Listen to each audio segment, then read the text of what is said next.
What are some mistakes that we commonly see with small businesses, maybe even some mistakes that you made you wouldn't have made if you'd worked with the SBDC? I'm not going to admit to all of these. But I actually have a list. It's called my top 10 list of mistakes that new business owners make. And I usually present it at the end of any presentation I make. And I will caveat this by saying I won't cover all 10. But it's virtually impossible to be a small business owner and not make a mistake.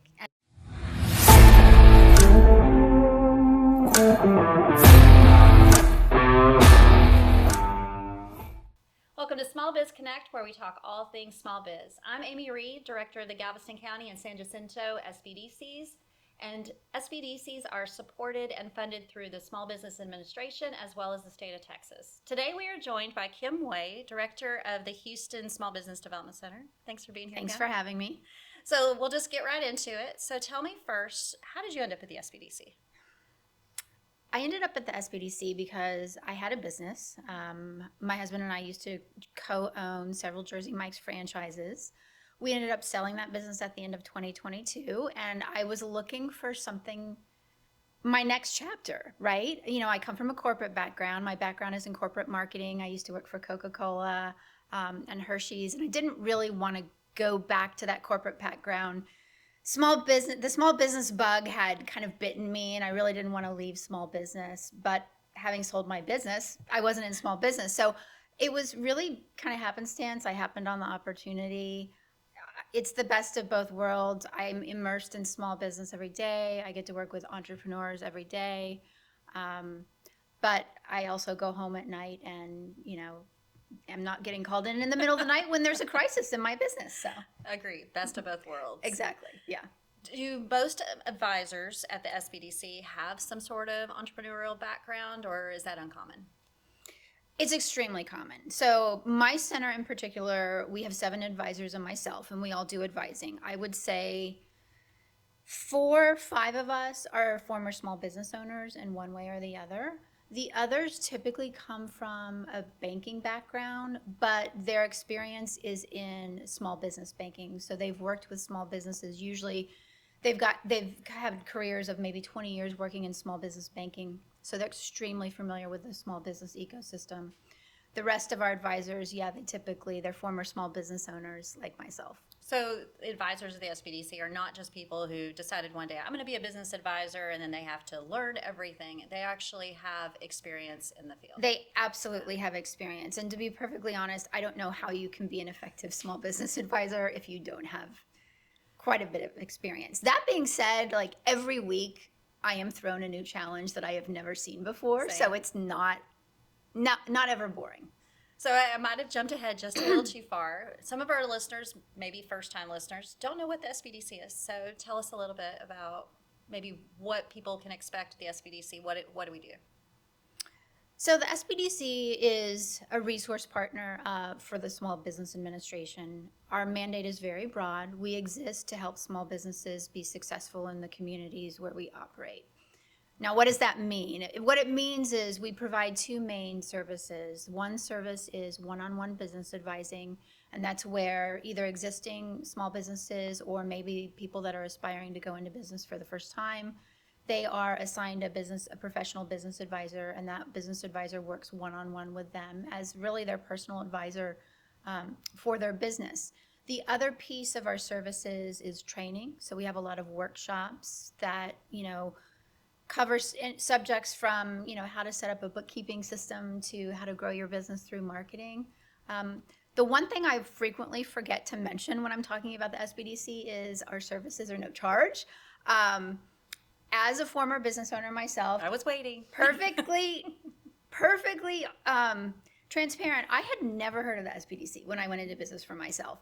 I wish I had known it existed because it could have saved me a lot of mistakes that I made. I learned from those mistakes, but it could have really saved me a lot in the beginning had I known that SBDC services were available and I had taken advantage of them.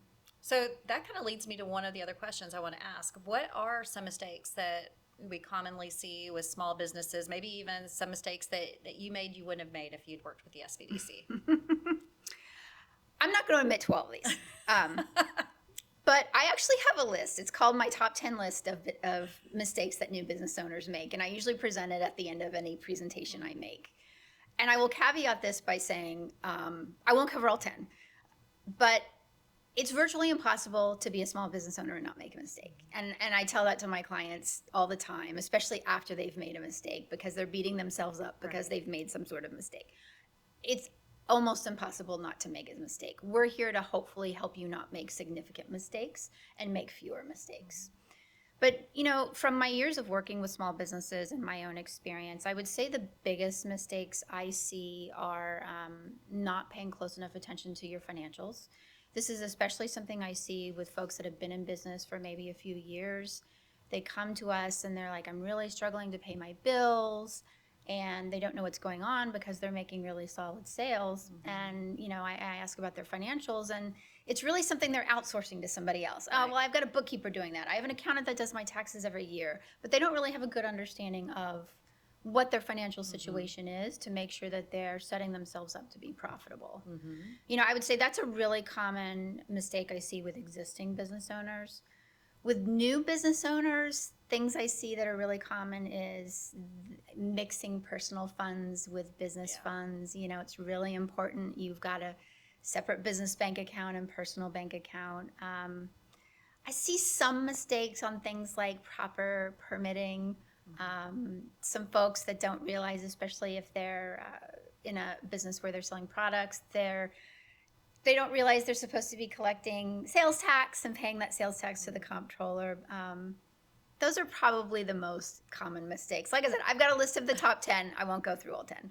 I think one of the things I see most is they jump in too soon. They haven't done their market research. Is there really a market for whatever they're offering? Is it saturated and that sort of thing? So how could the SBDC help them to make sure that this is a viable idea before they start?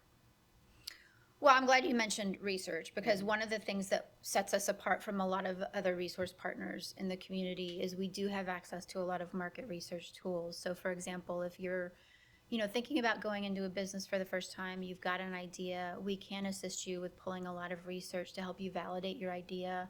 That can be anything from industry research so that you can better understand the industry. Financial research, we've got some really cool tools to get better understanding of what the financial metrics look like in certain industries. We also have some demographic tools, like for folks that are looking for a specific location because their business is really dependent on choosing the right location. We actually have some demographic tools where we can pull demographics for certain locations.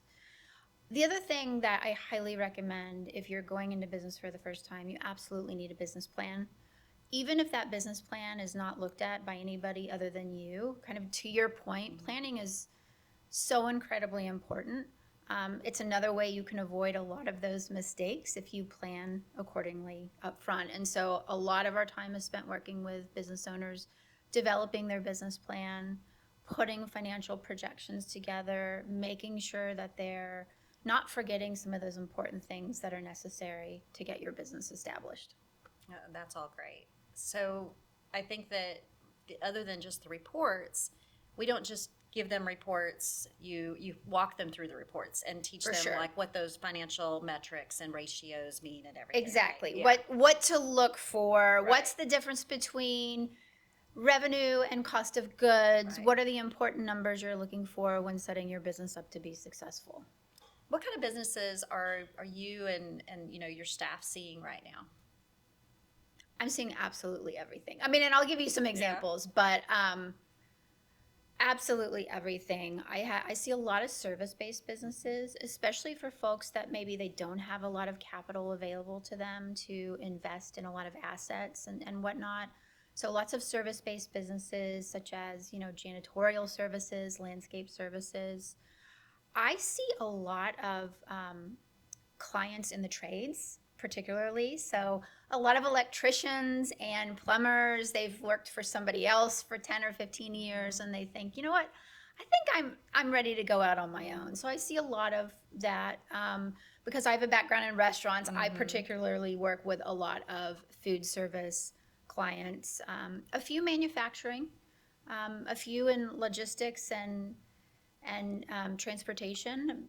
Bottom line is, like, it's never a dull day. There's a wide variety of businesses that we see. I feel like you're constantly learning. You're teaching For sure. every day, but Yes. you're still learning, right? For sure. What is one misconception that people have about the SBDC that you'd like to just take care of right now? Can I give you two? Yes. Or three? Yeah, give me two. Okay. Give me two. Okay.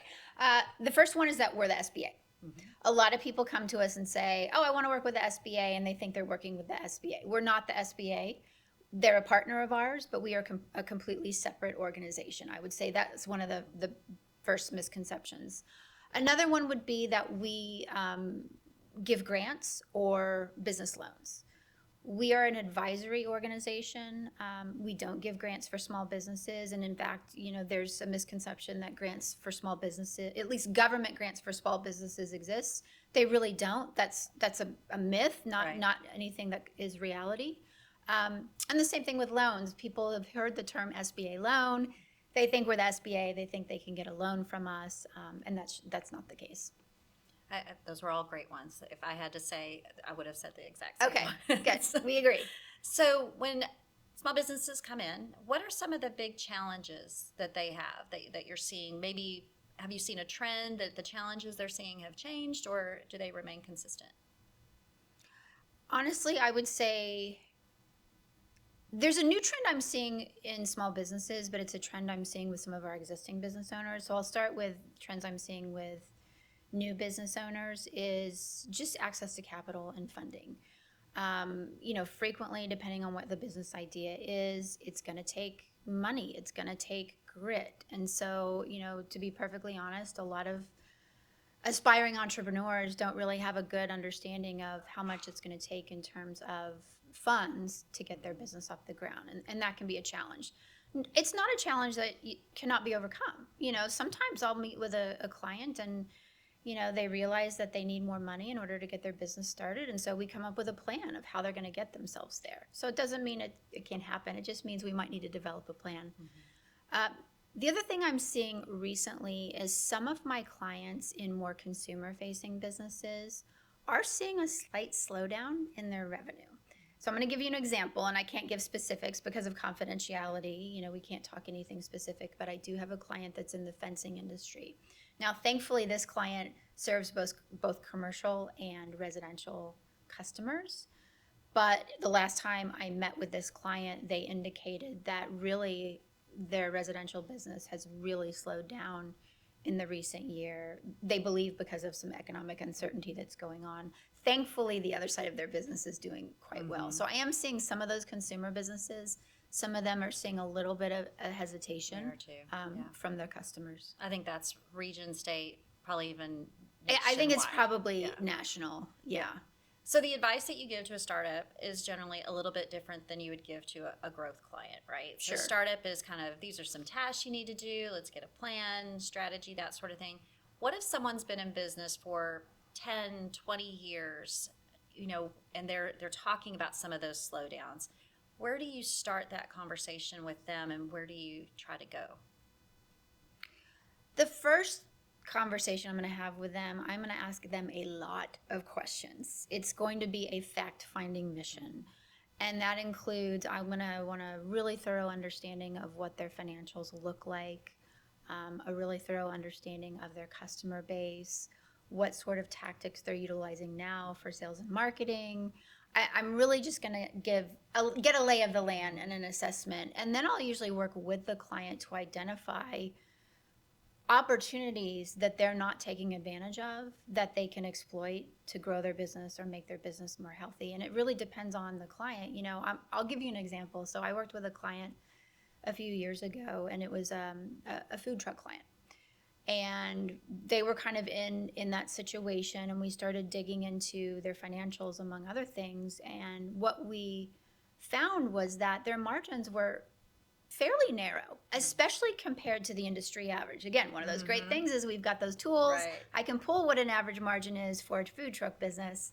And looking at their margins, we realized that, they're not great. And so we started digging deeper. Is it a pricing issue? Are you not pricing enough for your product?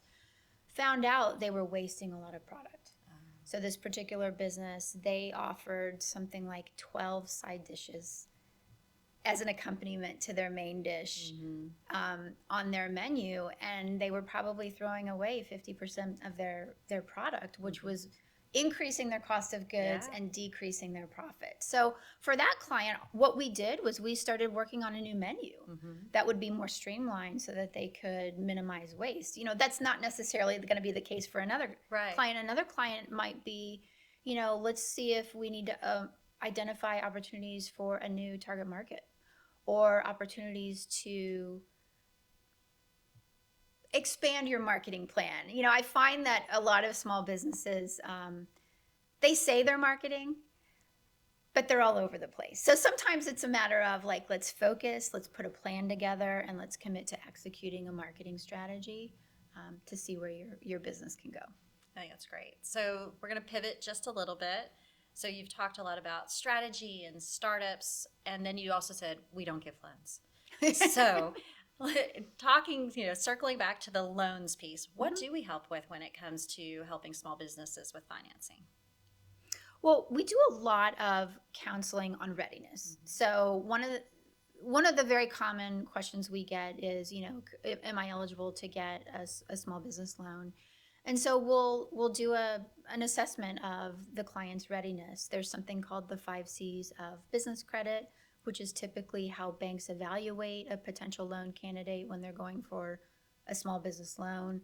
So we will walk the client through the 5 C's of credit, have them get the information required to do an evaluation, and give them a fairly accurate assessment of their loan readiness. Assuming they're loan ready, we can also assist them with putting their loan application package together. The loan application can be quite intimidating. It asks a lot of questions. It has a lot of terms on it that, a client might not be familiar with. And so we can help them put that loan application package together. The vast majority of the time, a business loan is going to require a business plan that includes at least 2 to 3 years of forward-looking financial projections. That's also something we assist clients with, putting that plan together, putting those financial projections together. And then we can also refer clients to certain lending institutions. We have pretty good relationships with most of the lending institutions in the community that we serve, and have a pretty good idea of the appetite of certain lending institutions. So if I have a client, a client in the restaurant industry, I know certain banks just don't like restaurants. And so I will steer them toward a lender that's probably going to be a better fit for their needs.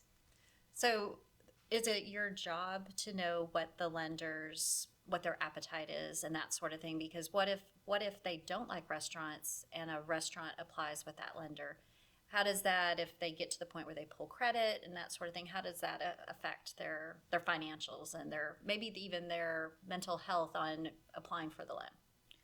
Well, ideally, I want to send somebody to a lending institution that's going to be the most open to their project. And I certainly don't want anyone to get far down the process, get a hard credit pull, only to be denied. So for that reason, I really do try to steer clients to the right lending institution. Can you get denied and recover from it?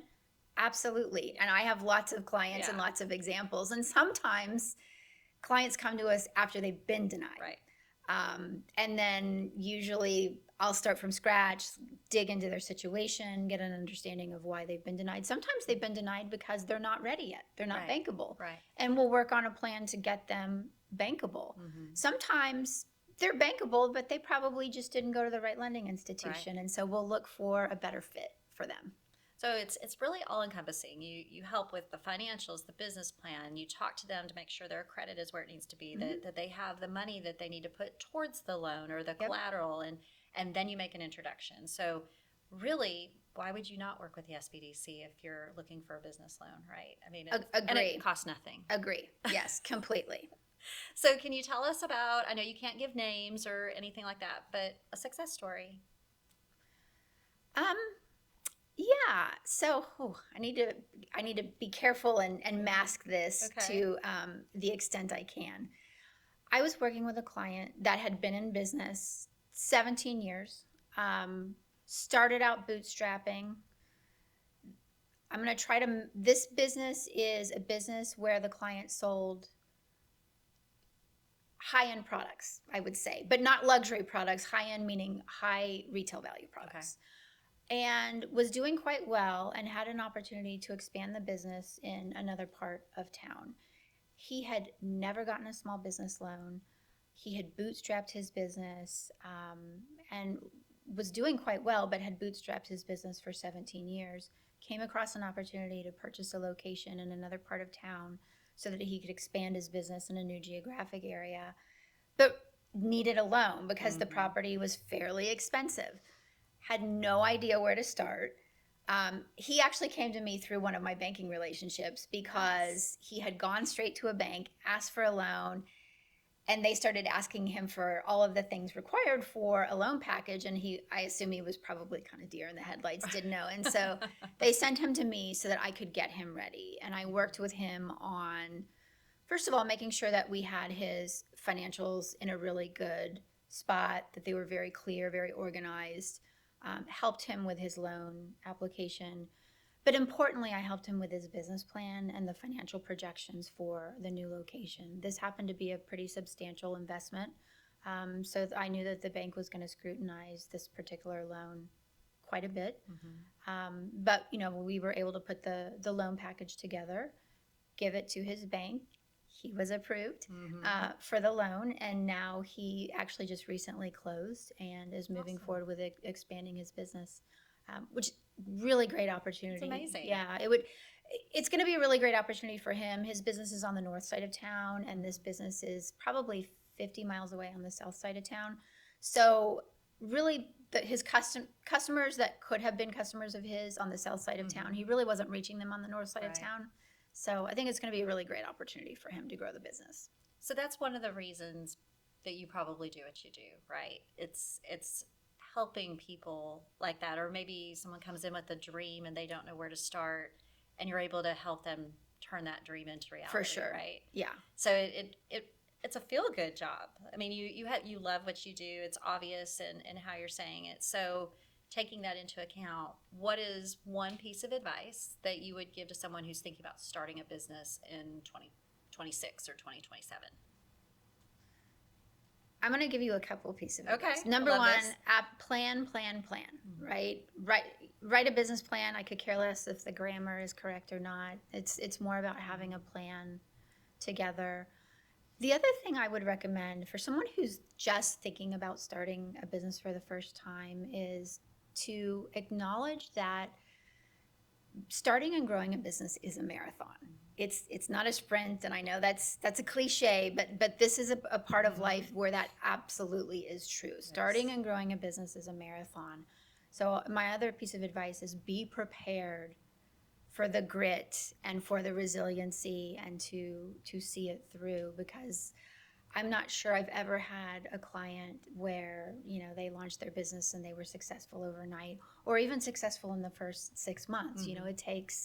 It takes time, it takes patience, it takes perseverance. So be prepared for that.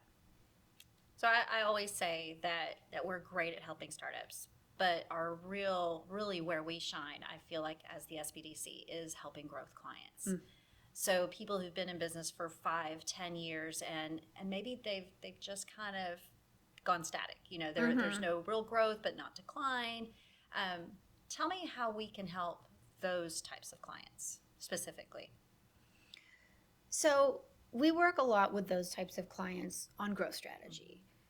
We frequently have this term where we talk to them about, are you working in your business or are you working on your business? And sometimes, and I'm guilty of this myself when I ran my business, you get so bogged down in the day-to-day operations of your business, putting out fires, addressing issues in your business, that you don't really give yourself the opportunity and the time to take a step back and think about, where you want to take the business in the next 5 to 10 years and what it's going to take to get your business there. So I think probably the biggest value we offer existing businesses is we guide them through the process and honestly give them a little bit of accountability of creating that growth strategy and then following through on that growth strategy. There's so many business owners that I see that come in that are in that situation. They've been in business maybe 5 or 10 years, and their business is humming along and they're doing okay. and we look at their business and we do an assessment, and I'm sitting here thinking internally, there's so much opportunity. There's so much opportunity here. Yeah. They just need to put a plan together and execute it. So that, I would say that's probably how we best help existing business owners. I love seeing how excited you get It just really describing is. the situation. You can see the excitement. Yeah. So I think I'd be remiss if I didn't ask about AI and technology. So how has the SBDC, there is a bill that is coming federally possibly that's mandating that SBDC help small businesses with AI to teach them, right? So how has the SBDC embraced technology and AI in our advising services and that type of thing?